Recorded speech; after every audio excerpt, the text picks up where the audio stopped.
to yet another video, and welcome back to my channel. Okay, so today I'm gonna be doing a video real quick on hopefully the lighting is okay because this is kind of a last minute setup here, but I wanted to briefly go over. I had done a video, I want to say like a year ago.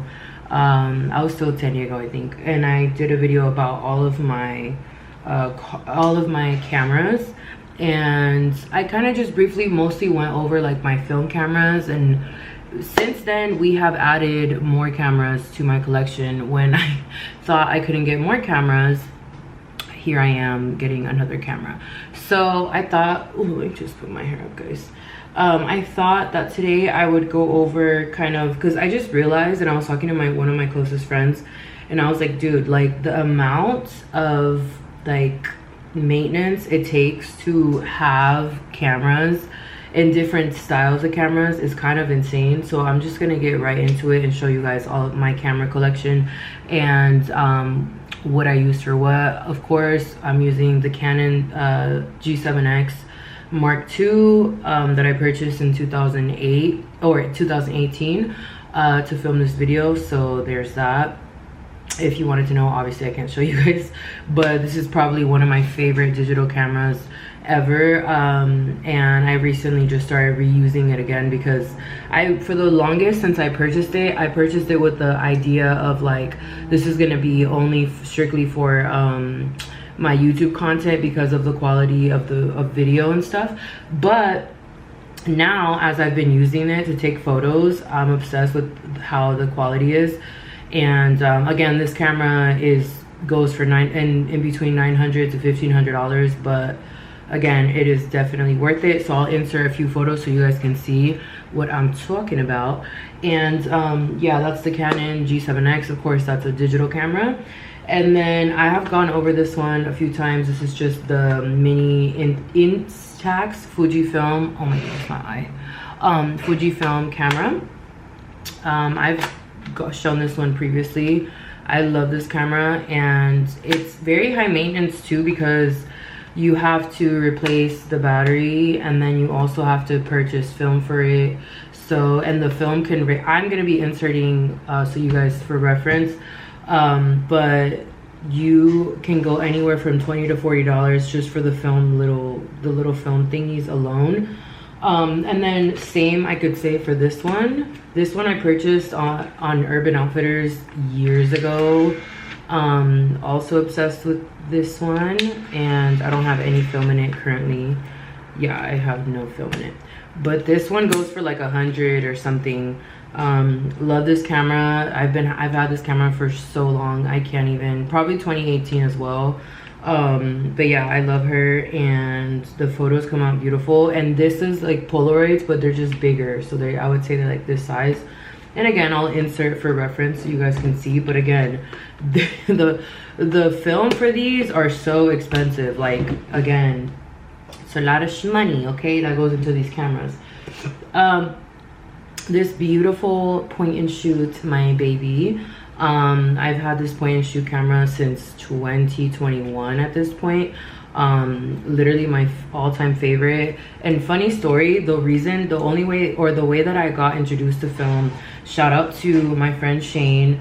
I did a lot of photo shoots with him, and he would always do digitals, and then he'd be like, I'm gonna do a few film. And I was like never familiar because I didn't know, like I knew what film was because when I was growing up, if you know, you know, like your mom would get you like the little disposable camera to take with you to like field trips and stuff.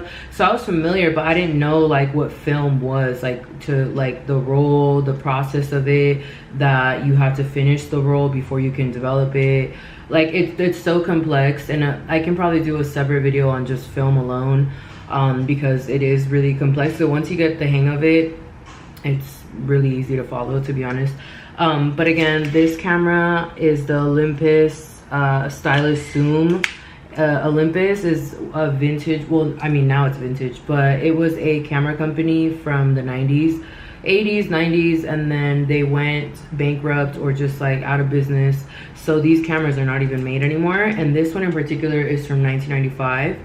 So yeah, this is my all-time favorite. I literally, and it's so crazy because again, like going into the maintenance of it all, you guys, like this camera alone, the issue, or not necessarily issue, but like the things that make it like complex to own vintage cameras is that a lot of these things are not even made anymore. So like this camera, for example, holds this Panasonic lithium battery, and it's like you can only find this on like eBay. So yeah, these are like really vintage. And then again, the rolls range it depending the type of film that you want to get. There's so many options out there. I tend to shoot a lot, and again, I'll do a video separately for just film, but I see a lot. I use usually like Fujifilm 200 or Ultramax. Kodak Ultramax is beautiful and the photos come out stunning. But again, film stock is very expensive and depends like which one you're gonna get. So yeah, there's that one. And then last but not least, oh my goodness, something bit me. This beautiful little digital camera, you guys, I thrifted this, and it's also Olympus. So this was one of the last cameras that Olympus released in the 2000s, and this one is in particular from 2006. It is so cute, you guys. It's so small, like crazy. And of course I just put my little stickers and made it cute, but I got these on Amazon. But look at how cute when you turn it on. The photos come out so pretty on this. So I can kind of show you. Oh my goodness, stunning. I might take this one today where I'm going. Just to show you guys, look at how beautiful the pictures come out. And this is no edit. This camera is so cute. Oh my god, if it doesn't zoom. Oh, there we go. There we go. I just took that right now. And then of course this is the other one I took. This camera is shock proof and waterproof.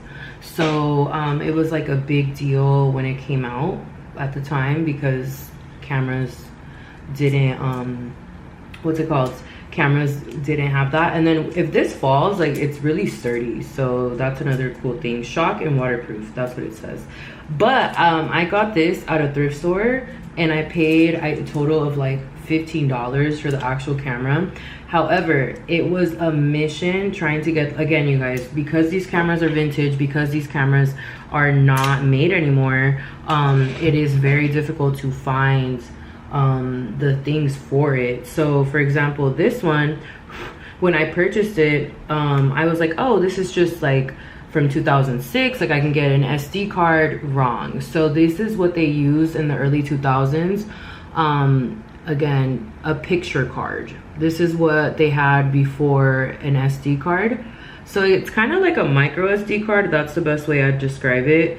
But yeah, there's that. And then of course the individual battery type.